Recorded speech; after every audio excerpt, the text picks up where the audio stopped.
你他妈小他妈腰里掖个死耗子，你冒充打猎的上我他妈德黑兰富丽堂皇的王宫来跟我他妈的谈合作，滚！你就崩溃了，就疯了啊！老王是个你才是个傻。我给大家讲一个白银的战争啊，我给大家讲这个是真事儿啊。COMEX 的白银战争啊，就是纽约商品交易所历史上真实发生的上一次的白银战争。我今天这个给你们讲这个故事主角叫亨特兄弟，你们可以百度扩展阅读一下亨特兄弟。这个家族是出生于伊利诺伊，发达于德克萨斯的这么一个家族。在上个世纪中叶的时候，他们家族在德克萨斯找到了油田啊，德州大家知道有好多油田、私人油井，他们在那儿找到了，一下子发达起来了啊。所以呢，老亨特啊叫拉法叶 Harrison 啊 ，Harrison 呢就娶了3房老婆 ，House Number One、House Number Two、House Number Three， 生了15个子女啊，都培养的不错。那么其中有2个大房的子女啊，他也是大房继承为主，大房的儿子啊就是亨特兄弟啊，他是大房的儿子，一个叫 Bank， 一个叫 Herbert 啊，Bank Herbert 兄弟，亨特兄弟主导了1974年开始的美国白银牛市。啊，比今天牛逼多了。他们动之前，白银我不告诉你们，一直是1块钱左右，就是1美金左右。2战之后一直1美金左右。到1974年的时候，他俩慢慢的买，慢慢的买，他俩买了5500万盎司，5500万盎司白银买到了亨特兄弟手里。因为他们是石油大亨，他们有钱，买了5500万盎司，就使得 COMEX 的白银价格从1.5块左右涨到了6块美金。也就是说，从1970年之前的1块、1.5块这个区间，涨到了1974年6美元1盎司白银。记住这些关键的数据啊。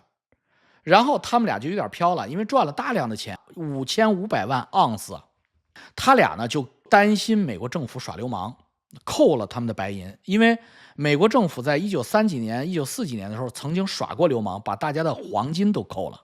美国政府当时把所有美国人的黄金全扣了，任何在美国持有黄金的私人是犯法的，所以那个战前战后一直是这样。所以Bank兄弟就把自己的白银也扣了，所以他们就用他们的飞机啊，私人飞机运一舱一舱的白银啊，运到瑞士苏黎世的地下金库里边去，而且请美国德州最好的枪手押送，选了20个神枪手押送。亨特兄弟买了5500万盎司白银。白银价格就从1.5块暴涨到了6块。亨特兄弟虽然是当时的美国首富了班克觉得存美元好像不太靠谱，我们不如，因为当时美国国力不像今天后来那么强啊，1974年的美国风雨飘摇，越战之后啊，所以呢，Bank就决定了，认认真真的把全世界的白银都买了，然后把白银拉到它应该在的价位。好了。因为黄金被美国政府摁在35美元，他没办法，他就只好去买白银。他又怕美国政府又摁白银，那他就要把白银运到瑞士。全世界当时都在疯传亨特兄弟要把美国的白银市场乃至世界白银市场垄断。那么当年1974年，白银的年产量是多少呢？是2亿4500万盎司，地球上一年产量。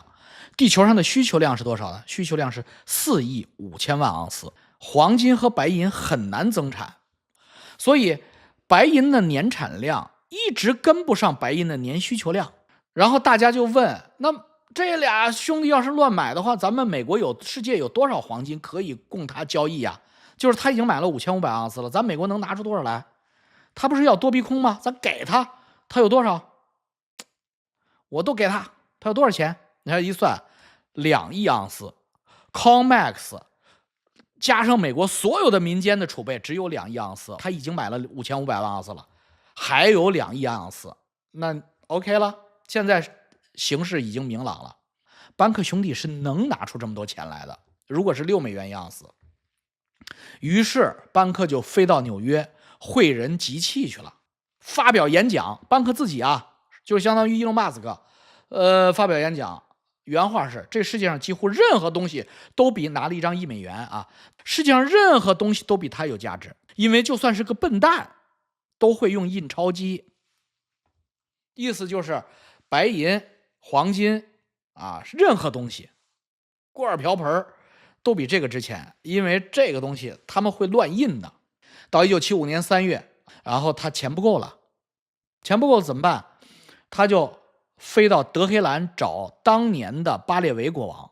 虽然两兄弟手上的现金不够，但是他们找到伊朗国王巴列维，让巴列维跟他们联合，给巴列维讲故事。只要咱们联合买白银，就他那点白银，这怎么给他买爆仓？就叫多逼空，逼着他们跳楼，哈哈！而且呢，白银就不是$6了，咱给他弄到$60都是可以的。你看伊朗不也就有钱了吗？我们这不好开辟呀？巴列维没听懂啊，巴列维就让他的财政部长跟班克细谈，直接问班克：“你去年这1年你挣了多少钱？”班克犹豫了一下，说：“大约5000万美元吧。”财政部长马上不跟他合作了。哎，两个关键节点，这是什么文化差异？第一，他犹豫一下，因为彼此之间并不信任，也不认识。哎呀，你这一犹豫，说明你心虚。然后你说5000万美元，伊朗财政部长以为他还往多说了，因为他犹豫了一下。其实他那一年已经是美国首富了，那他这挣了5000万美元，这不可能吗？他为什么犹豫一下？他为什么说他5000万美元？后来他的回忆录上也写了，他也很后悔，要不然他早就赢了。为什么呢？班克后来回忆录上去，我为什么犹豫了一下说5000万美元？这逼忽然想起美国国税局了，就这么简单。他怕他说多了以后啊，美国人给他传出去，因为肯定登报纸，因为你在伊朗跟国王说你1年挣了20亿美金啊，税呢？所以班克犹豫了一下，说我挣了5000万，这下国税局知道不会找他补税的，那伊朗国王就看不上你，你们小杂碎，他妈腰里掖个死耗子，你冒充打猎的上我他妈德黑兰富丽堂皇的王宫来跟我他妈的谈合作，滚！给他骂走了，没办法，一下给他耽误了。但是伊朗当时隔壁还有一个大国，中东大国也有钱也有石油，就是沙特阿拉伯嘛。到今天沙特阿拉伯跟伊朗也都是富油国，当时就是沙特阿拉伯还有国王啊，伊朗是有国王啊，巴列维把他撵走了，但是沙特阿拉伯的国王叫费萨尔感兴趣，费萨尔主动勾着他，你找我吧，我也有钱呀，操，咱俩合作吧。俩人约好，4月份签合同干啊，人算不如天算。1975年3月25号，就是他妈签合同之前1-2个星期，这是当年的一个轰动世界啊，影响世界金融市场的一个大事儿。大家今天不知道，因为那时候我还没出生呢。1975年3月25号，国王在宫廷宴会上被他一个精神分裂的侄子一枪打死了，就这么潦草，就死的这么轻于鸿毛。费萨尔国王，沙特阿拉伯费萨尔国王本来他妈还是个大国王，我操，就是把梆一枪就给打死了，打死了我摁住一看，这怎么是他呀？我操，他是个神经病啊！他怎么带着枪来了呀？没办法呀，这事儿就过去了吧。所以那班克新国王他也不认识啊，而且他妈的新国王也不感兴趣了，所以班克没招啊，又去东方。菲律宾大独裁者叫马克思啊，不是马斯克，是马克思，就是那个恩格斯马克思的那个同名叫马克思啊，老一点的人都知道。他还有一个特别漂亮的老婆啊，这个叫什么伊梅尔达马克思，菲律宾的独裁者，政变上去的总统，他缺钱。然后呢，班克就说没事，你不用有钱啊，你把砂糖，菲律宾有砂糖甘蔗园啊，你给我。我呢给你2000万盎司的白银，然后呢，我不是给你白银了吗？你拿着白银去沙特阿拉伯，你就能直接换回来你急需的石油和商品。然后我拿着你的白糖和变糖厂和甘蔗呢，我就能拿到纽约商品交易所卖大钱，这样咱们皆大欢喜。他的根本目的是什么？他根本目的是他缺钱嘛。他知道马克思没钱，但是马克思手里有蔗糖，蔗糖就是钱。他是想拿2000万白银去换蔗糖，他这招要成了的话，他的流动性一把就回来了，因为他可以让白银成为世界国际大宗交易货币了。之前大宗交易货币是美元的啊，1975年之前是美元的，他这么一弄，这不变成白银也可以当货币了吗？那能让他干吗？你想想，美元是谁管的？纽约呀，多新鲜啊！国际货币基金组织看到这个新闻之后，马上找马克思。国际货币基金组织通牒菲律宾，你要是干这个事儿，以后不要找国际货币基金组织做援助贷款。菲律宾作为一个穷国，在国际货币基金组织贷了好多的款，所以马克思不想因为这么一城一池得罪一个江河，不为这一瓢水得罪一条江，所以呢，马克思总统毁约了啊。亨特兄弟就是他妈的资金链条要断了，就跟今天是一样的。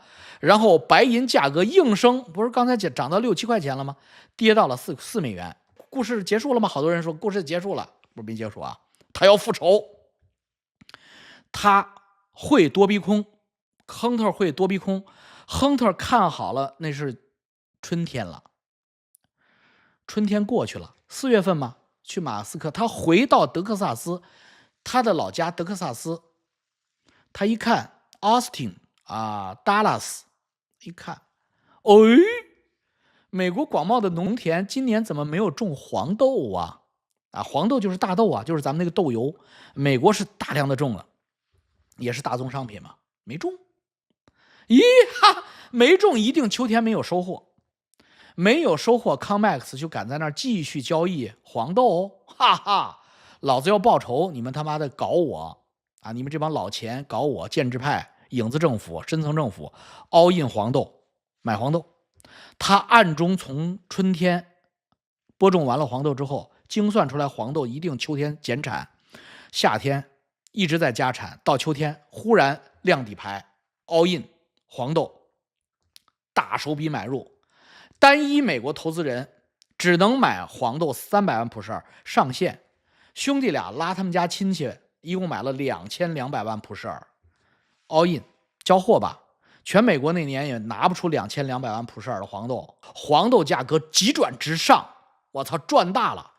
这个时候康麦克斯就耍流氓了，康麦克斯把亨特兄弟起诉到法院上了，因为他们俩一人只能买600万盎司，但是他俩找了很多代持的，买了2200万盎司，这个就叫非法手段，对不对？你这就是借别人身份证了。那亨特当然不干了，亨特说：“操，这个事儿要是我第一次干，我也认了。全美国东海岸的这些老钱家族，哪一家，洛克菲勒家，什么他妈的这个罗斯柴尔德家，谁不是这么干的？为什么非得告我的？那不管啊，这次就抓着你了。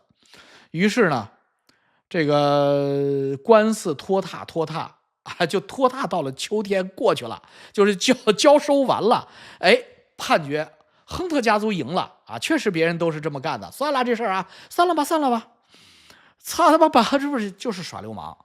然后呢，亨特算了一笔账，因为这样的话，那个价格就回去了吧。但即使是这样，亨特兄弟还赚了4000万美元，就没赔。当然，几十亿美元的那个浮盈就都没了啊，赚了4000万美元，这死仇从此结下。1978年峰回路转，沙特阿拉伯政局平稳，新国王就位，来了2个酋长，他不叫酋长国嘛，来了2个酋长给他俩钱啊，因为沙特人信白银要涨价，咱一块干。于是他们在百慕大群岛 BVI 成立了一家公司，叫国际金属投资公司。亨特兄弟占1半股份，沙特阿拉伯2个酋长占1半股份，4个股东。积累了很多真金白银，跑到能想象吗？1978年又开始了啊！1975年之前是1.1块5，涨到了6块，又打回了3块啊！1978年拉着沙特阿拉伯的钱了，你不是3块吗？一把子给他拉到了16美金。你不服的可以扩展阅读看是不是这数？从4块3块涨到16块，又涨了4倍。那亨特没完。又涨了4倍，在纽约交易所，就是这个康麦克斯拿了4300万盎司的白银。刚才跟你们讲过，他已经买了5500万盎司了，他又买了4400万盎司。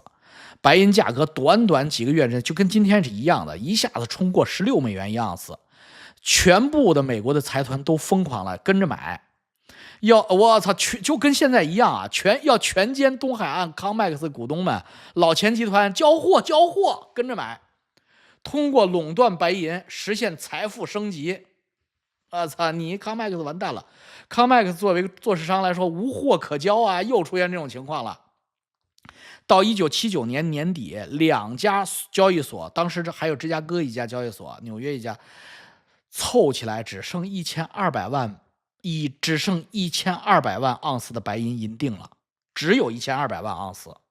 亨特兄弟买了4300万的盎司的合约呀，他拿呀，别人跟风而至的买盘就更多了，他拿什么交呀？而且亨特兄弟非常坏呀，亨特兄弟只收银锭，不展期。哎，就是延期交收。哎，你知道你没货，没事儿，你只要认我这个价，空头爆仓出局，把钱给我，我让你交易所继续开着。哎，我要是让你交货，你就死了，因为你只能宣布破产，因为你没有4300万盎司。OK， 亨特兄弟说我要交货，我操，亨特兄弟要交货呀，他要成立达拉斯交易所啊。所以1979年年底什么事儿发生了呢？到今天还没发生啊，今天没发生。COMEX 芝加哥期货交易所修改交易规则，不许买，只许卖。今天白银市场还没，今天白银市场已经出现 COMEX 耍流氓了，划线了，但是还没出现改规则。他们改过，1979年年底，他们就这么改过，只许卖，不许买。所有的投资人自今日起，不能再购买开仓超过300万盎司的白银了。所有的白银期货合约远期交收的、近期交收都不可以，超过300万盎司的一个都不可以，不许买。而且保证金大幅度增加，原来保证金大概10%、15%，现在保证金要增加到25%，只许卖。哎，保证金增加，我收你钱啊，我等于吸你的血啊，交易所。因为保证金是真金白银要存进来，否则要给你平仓啊。所以只许卖，所有超过300万盎司的合约持有人，必须在，这是1979年12月，必须在3个月之内，就是1980年2月之前卖出，必须。亨特马上告这帮混蛋，说他们这些交易所既是裁判员，也是运动员，他们一定是我的对手盘，他们在做空啊！今天 COMEX 就在做空，他们输红了眼睛了。为什么？我告诉你们，我说的历史都是今天真实发生的事儿。今天 COMEX 所有的白银现货都不够多头交收，而且今天 COMEX 后边有空头啊，有好多美国的银行在里边的钱压进去了。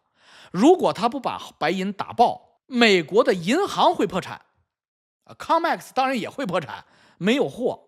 历史根本就没有新谱，它还是老谱。当然后来法院调查证明，班克亨特和赫伯特亨特的指控是真实的。芝加哥期货交易所和纽约商品交易所后边的股东确实是空仓的大量的开单持有者，盈利颇丰，因为他们打爆了亨特。但这是后话了，亨特已经输了呀。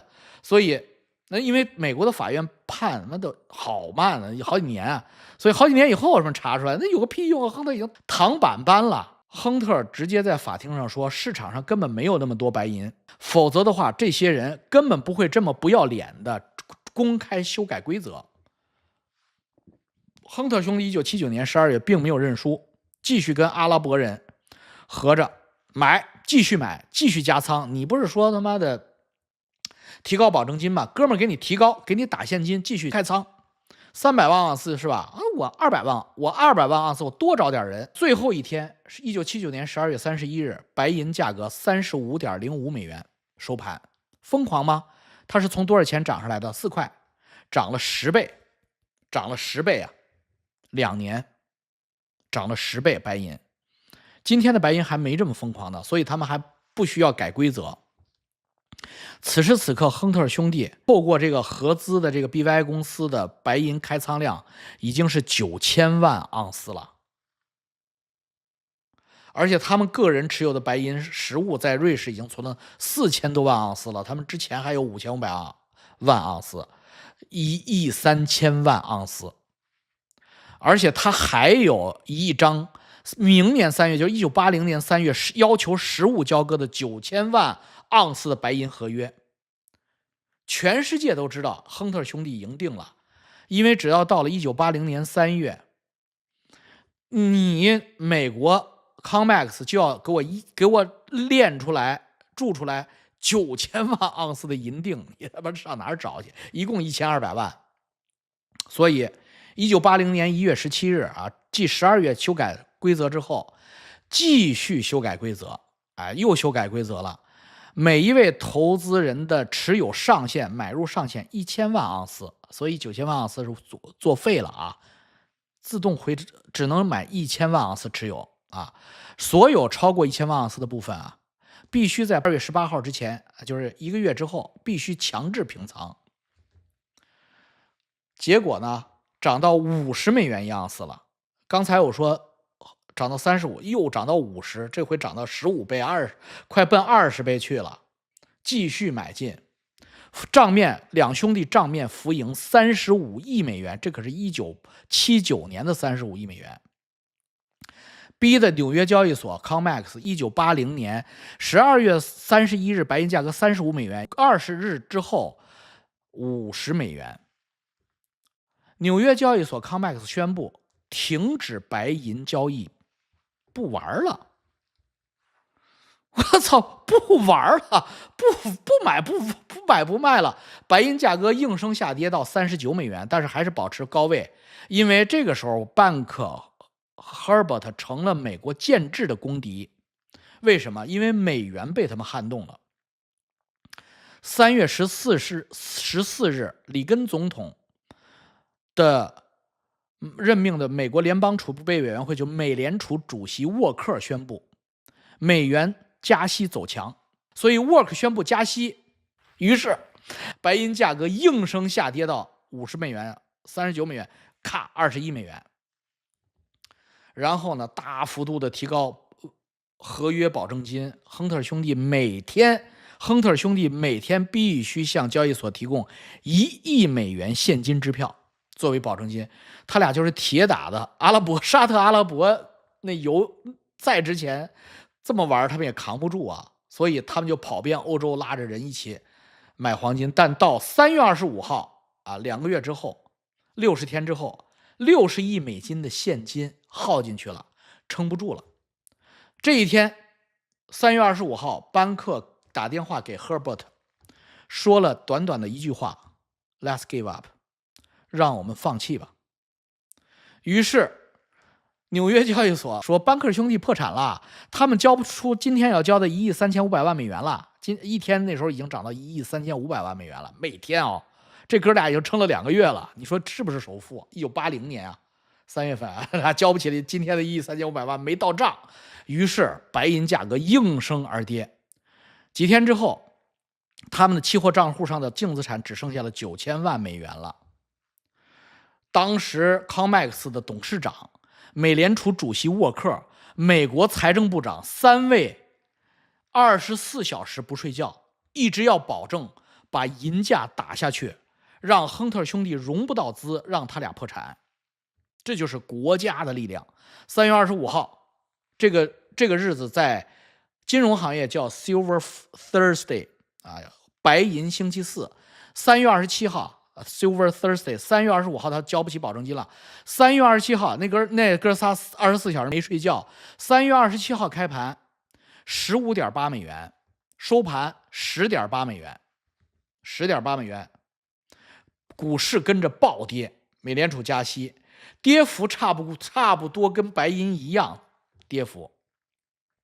亨特兄弟这两天不但赔光了自己所有的家底儿，还倒欠银行15亿美元，宣布破产，战争结束。